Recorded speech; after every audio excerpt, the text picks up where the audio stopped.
Mukhang hindi na talaga babalakin ng Lakers kuhain itong si Kuminga dahil sa laki ng salary demand na hinihingi niyan sa free agency market. Ang offer ng Lakers 2 years 20 million na may player option plus starting role, pero mukhang hindi talaga interesado yan at ang habol niyan around 25 to 30 million contract. Ang Lakers kaya na lang mag-offer ngayon ng veteran o minimum deal na lang.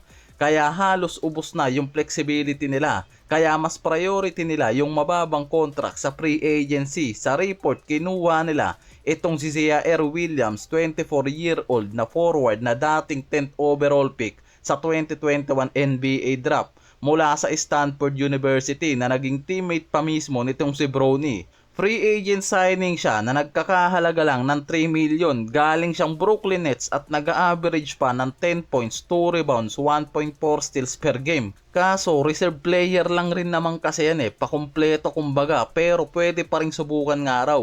Meron naman Dalton Knecht, meron ding Adiotiero pero mas pinipili pa rin talaga ng Lakers kumuha ng player na hindi ganun ka-stable sa loob ng court Gumawa pa rin ng experiment nga raw hindi natin sure kung paano magagamit yan. Baka ito rin yung pinaka-reason para subukan ang young wing, lalo ngayon na malabo na talaga nilang makuha itong si Kuminga. Ilang season ang nagiging mailap to May article pa nga akong nabasa na hindi yan pipirma ngayon sa free agency hanggat hindi pa nakakakuha ng team itong si Lebron Mala superstar din yung galawan no?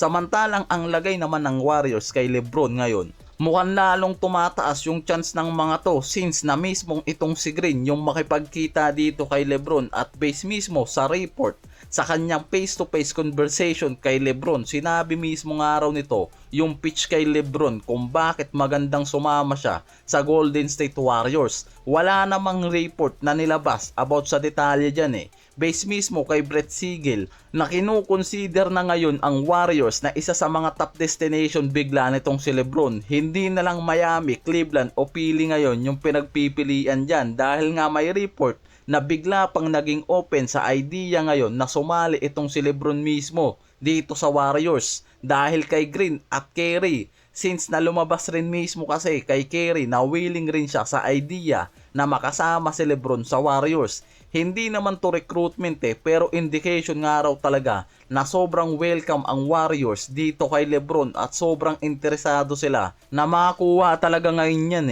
Dahil ilang season din naging mailap talaga itong si Lebron sa Warriors at ito yung pagkakataon nila para makuha yan Ayaw rin nilang mawalan ng saysay yung salary discount na ginawa ni Green dahil base mismo sa report, ginawa niya talaga yan para magkaroon ng space ang Warriors kung sakaling ma-recruit nila itong si Lebron. Hindi na sila mahihirapan sa cap space. Kaya pa nilang gumamit ngayon ng mid-level exception na nasa 15 million para sa first year niya. O kung gagawa pa ng malaking trade o roster move yung mga to, kayang umabot sa 40 million plus ang cap space nila kung may iwi-wave pa sila na malaking kontra kaya damay dyan itong si Butler kung bibitawan. Pero kung ibabase mo mismo nga raw talaga sa report ni Shams, sinabi niya na Cavaliers pa rin yung pinakamalaking chance na puntahan ni Lebron.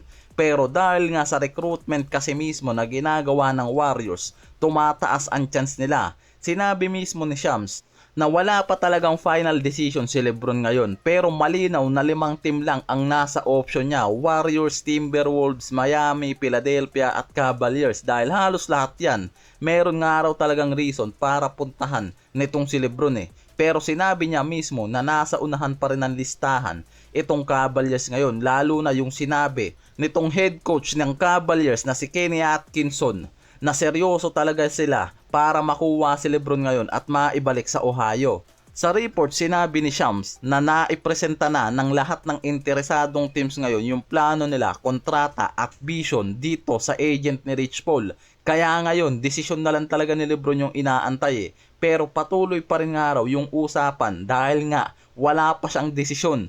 At wala namang malaking information na hinihintay nga bago gumawa ng final decision yan. Kaya sinabi ni Shams, ang Cavaliers yung kasalukuyan pa rin nangungunang destination ni Lebron. Dahil yan yung hometown team niya, dito niya napalalunan yung 2016 NBA Championship. Isa pa, hindi siya titignan nga raw dito na ring chaser kung babalik man siya dyan. maganda rin yung kasalukuyang roster niyan, kaya malinaw na champion contender pa rin yan at mas madali sa kanya na mapunta dyan.